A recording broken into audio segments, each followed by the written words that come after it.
सर्व लोकसहभागामधून राबवण्यासाठी आणि सगळ्या योजनांचा कृतीसंगम आरोग्य विभाग आहे, शिक्षण विभाग आहे, ग्रामविकास विभाग आहे, सर्व डिपार्टमेंट। सर्वांना नमस्कार। ग्रामीण विकास विभागामार्फत मुख्यमंत्री समृद्ध पंचायत राज अभियान या एका महत्त्वाकांक्षी आणि सर्वसमावेशक अभियानाची सुरुवात 17 सप्टेंबर रोजी करण्यात येत आहे।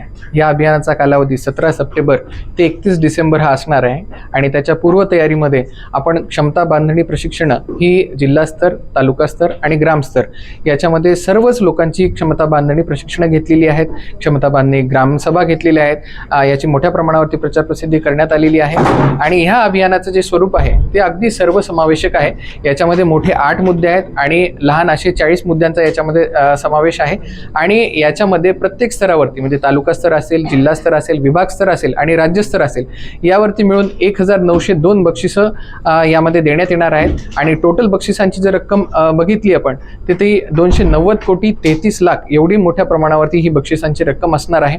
याच्यामध्ये सर्वच ग्रामीण विकासामध्ये ज्या काही सगळ्या डिपार्टमेंटचा आहे तो कृतीसंगम याच्यामध्ये करण्यात येणार आहे। सर्व योजनांचा कृतीसंगम करण्यात येणार आहे। याच्यामध्ये आपण स्वच्छता ही सेवा, सेवा पंधरवडा, त्याच्यानंतर हरित महाराष्ट्र, त्याच्यानंतर पोषण अभियान आणि त्याच्यानंतर स्वस्थ नारी सशक्त परिवार यासारख्या सर्व अभियानांचा कृतीसंगम करणार आहोत। तेही 17 तारखेलाच त्यांचाही शुभारंभ होणार आहे।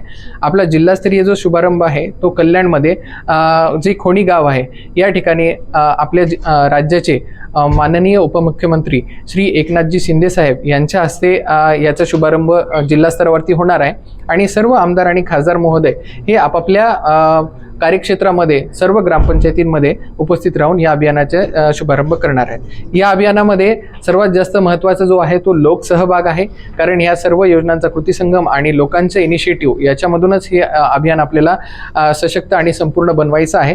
तर त्याच्यासाठी माझं सर्व नागरिकांना आणि आपल्याला सर्वांना आवाहन असेल की मोठ्या प्रमाणावरती या अभियानामध्ये सहभागी व्हावं आणि एक समृद्ध ग्रामपंचायत बनवण्यामध्ये आणि समृद्ध ग्रामविकास करण्यामध्ये ठाणे जिल्हा हा नेहमीच अग्रेसर राहील यासाठी आपण सर्वांनी प्रयत्न करावा असं मी आपल्या सर्वांना आवाहन करतो। ठाणे जिल्ह्यात किती ग्रामपंचायतीला निवडण्यात आलं?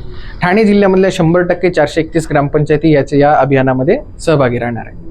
प्रिपरेटरी कार्यशाळा होती, याच्यामध्ये माननीय मंत्री महोदय जयकुमारजी गोरे, ग्रामविकास मंत्री महोदय यांनी मोठ्या प्रमाणावरती प्रचार प्रसिद्धी आणि मार्गदर्शन याच्यामध्ये केलेलं आहे।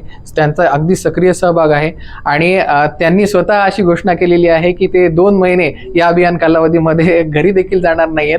तर आपण विचार करू शकता की मोठ्या स्तरावरून, प्रत्येक स्तरावरून किती मोठ्या प्रमाणावरती कमिटमेंट या अभियानासाठी आहे। तरी लोकांनीही आपला सहभाग भरभरून द्यावा आणि या अभियानाला यशस्वी बनवावं अशी मी सर्वांना अपेक्षा करतो आणि आवाहन करतो।